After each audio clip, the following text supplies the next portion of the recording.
चूरू राजगढ़ के कालोड़ी गांव में इस वक्त न्यूज 18 इंडिया की टीम मौजूद है। ये घर गैंगस्टर संपत नेहरा का है। यहां पर संपत नेहरा पैदा हुआ और 6वीं कक्षा से उसने चंडीगढ़ में दाखिला ले लिया। संपत नेहरा के पिता चंडीगढ़ पुलिस में थे। उन्होंने 20 साल से ज्यादा चंडीगढ़ पुलिस में सेवाएं दी और वो सब इंस्पेक्टर से उन्होंने फिर वीआरएस ले लिया। लेकिन लगातार जो संपत नेहरा है उसे उनके पिता एक ओलंपिक में जाने की तैयारी करा रहे थे। संपत नेहरा स्पोर्ट्स में काफी रुचि रखता था और उसने कई अवार्ड भी स्टेट लेवल पे जीते हैं। इस वक्त हम संपत नेहरा के घर पे मौजूद हैं। यहाँ पर उनके जो पिता हैं वो भी हमारे साथ बात करने के लिए हैं। आपका नाम जानना चाहेंगे और आपने कितने साल पुलिस में सेवाएं दी है? मेरा नाम रामचंद्र है, इसी गांव का रहने वाला हूं और लगभग 32 साल 3-4 महीने ऊपर 33वां साल चल रहा था, तब तक मैंने चंडीगढ़ पुलिस में नौकरी करी।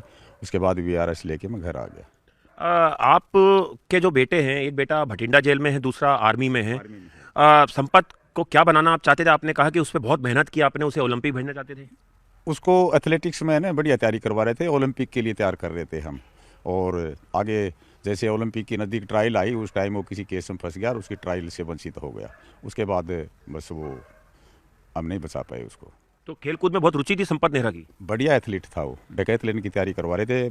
NIS जो कैंप है अपना पटियाला, वहाँ पे तैयारी कर रहा था वो। क्योंकि खुद आप भी स्पोर्ट्स में रहे, आपकी भी रुचि थी। हाँ, मैं स्पोर्ट्स स्कूल में था जब पढ़ता था, तो मैं खुद एथलीट था, इसलिए मुझे जानकारी थी, तो मैंने बच्चे को तैयारी करवाई। आपको नहीं लगता, आप खुद पुलिस में रहे हैं, आपने समाज की सेवा की है और आपका एक बेटा इंडियन आर्मी में है, दूसरा गैंगस्टर बन गया, लॉरेंस बिश्नोई के साथ उसका नाम जोड़ा जाता है। तो इसमें तो हमें तो पता ही नहीं लगा कि इस टाइम क्या हो गया। हम तो उसको अच्छा इंसान बना रहे थे, बहुत बढ़िया जैसे भाई। और ओलंपिक के लिए जो आदमी तैयारी कर रहा था, वो मैं समझता हूँ कि गलत आदमी तो वहाँ तक जा ही नहीं सकता। तो हमने तो बहुत बढ़िया तैयारी करवाई। अब वो केस कैसे पड़ा, क्यों पड़ा, क्या चक्कर था, समझ नहीं आई कहानी। अभी संपत भटिंडा जेल में है। अभी संपत का बेटा हुआ है, उसने कोर्ट से परमिशन भी मांगी थी संतान उत्पत्ति की। जी हाँ, लड़का है, 2 साल का हो गया। और सुनने में आ रहा है बहुत सारे केस उस पर अब खत्म हो गए हैं, वो बहुत जल्द बाहर भी आ सकता है। देखो, केसों के बारे में तो सर मुझे नहीं पता कितने केस हैं, क्योंकि मैं तो अपने यहाँ घर पे रहता हूँ। लेकिन कभी कभी अखबार में पढ़ लेते हैं कि वो बरी हो गया, तो कितने केस रह रहे, कितने बरी हो गया, मुझे नहीं मालूम। सर, आप पुलिस से वीआरएस आपने ली है। आपके बेटा एक खूंखार गैंगस्टर उसे बताया जाता है। बहुत सारे जो विरोधी गैंग हैं उनके निशाने पे भी संपत नेहरा है। डर नहीं लगता है या कोई ऐसा? नहीं, हमें किस बात का डर है? हमें तो कोई, ना तो किसी ने डराया, ना कोई डर किस बात का है। यहाँ तो आम लोग जिस तरह परिवार की तरह, एक परिवार की तरह रहता है पूरा गांव। यहाँ तो कोई डर वाली कोई बात ही नहीं है। संपत नेहरा का नाम उस वक्त भी सामने आया जब वो सलमान खान एक फिल्म की शूटिंग कर रहे थे, तो संपत नेहरा और नरेश शेट्टी बाकी लोगों ने सलमान खान को मारने का प्लान बनाया, फिर पुलिस ने गिरफ्तार किया। आपको पता चला होगा ये मामला? मुझे पता लग गया था उस दिन। STF के वो जो हरियाणा से टीम मेरे पास ही थे, बलजीत जी थे इंचार्ज। तो उसी दिन रात को पता लग गया कि वो अरेस्ट हो गया। तो मैंने वो, चलो ठीक है, अरेस्ट हो गया वो, अब अरेस्ट हो गया तो कम से कम और क्राइम तो नहीं होगा। आप वर्दी में थे तब, आप भी ढूंढ रहे थे अपने बेटे को? मैंने बहुत ढूंढा लेकिन मिला नहीं तो मैं उसको ना अरेस्ट करवा देता, तो कम से कम वो एक, मतलब आगे तो कुछ नहीं होता। हाँ। और पढ़ाई लिखाई में कैसा था? चंडीगढ़ में आपने दाखिला कराया जब? ठीक था, बढ़िया था। हाँ, कॉलेज में देखो जितनी भाई 60% से अगर नीचे अंक हो तो आदमी एडमिशन ही नहीं होता, तो पढ़ाई में तो ठीक ही था। हाँ। और संपत क्या बनना चाहता था? आप उसे ओलंपिक में भेजना चाहते थे? लेकिन बहुत रुचि थी उसकी खेल के अंदर, बहुत ज़्यादा मेहनत करता था। मेरे ख्याल से इतनी मेहनत तो किसी ने नहीं करी होगी। बहुत ज़बरदस्त, बहुत पावरफुल आदमी, ऐसा तैयार कराया कहने क्या। बाद में ये सब मामला। आप जब पुलिस में थे, कभी लॉरेंस उस समय पढ़ाई करता था, कभी आपकी मुलाकात लॉरेंस संपत की? उसका तो हमने फिर 3-4 साल बाद में जो पढ़ा, मैं तो नहीं जानता लॉरेंस को, क्योंकि वहाँ तो कॉलेज में, यूनिवर्सिटी में तो बहुत बच्चे हैं।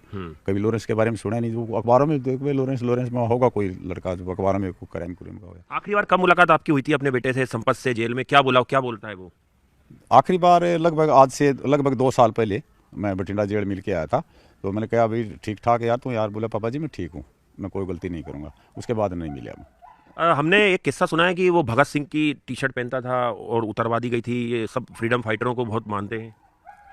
अच्छी बात है, फ्रीडम फाइटर को तो हर इंडियन को मानना चाहिए, लेकिन उसकी शर्ट के बारे में मुझे नहीं मालूम कब पाड़ी, कहाँ पाड़ी, क्योंकि वो तो जेल के अंदर है, वहाँ कौन टी-शर्ट पाड़ेगा? सर, आपका ये घर है, आपकी ज़मीन है, खेती है, लेकिन एक बेटा आर्मी में है, एक बेटा जेल में है।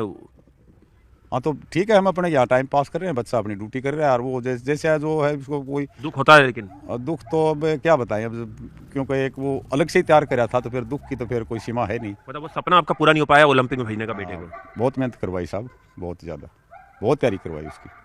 हाँ जी। तो ये संपत नेहरा के पिता हैं, जो बता रहे हैं कि किस तरह से 3 साल इन्होंने संपत नेहरा पे दिए कि संपत नेहरा को ओलंपिक में भेजा जाए। और खुद संपत नेहरा भी एक बड़ा स्पोर्ट्समैन बनना चाहता था। उसने छात्र राजनीति में भी कदम रखा, डीएवी कॉलेज में लॉरेंस बिश्नोई से उसकी दोस्ती हुई और उसके बाद वो जुर्म के दलदल में फंसता चला गया। लेकिन अभी वो भटिंडा जेल में बंद है और कई मामलों में वो बरी हो चुका है। बहुत कम मामले अब उसके ऊपर अंडर ट्रायल हैं। ऐसे में एजेंसीज के अधिकारियों के सूत्र बताते हैं कि संपत नेहरा बहुत जल्द हो सकता है कि जेल की सलाखों से बाहर भी आ जाए। उनके वकील का कहना है कि संपत नेहरा का कहना है कि वो जेल से बाहर आने के बाद जुर्म की दुनिया छोड़ देगा।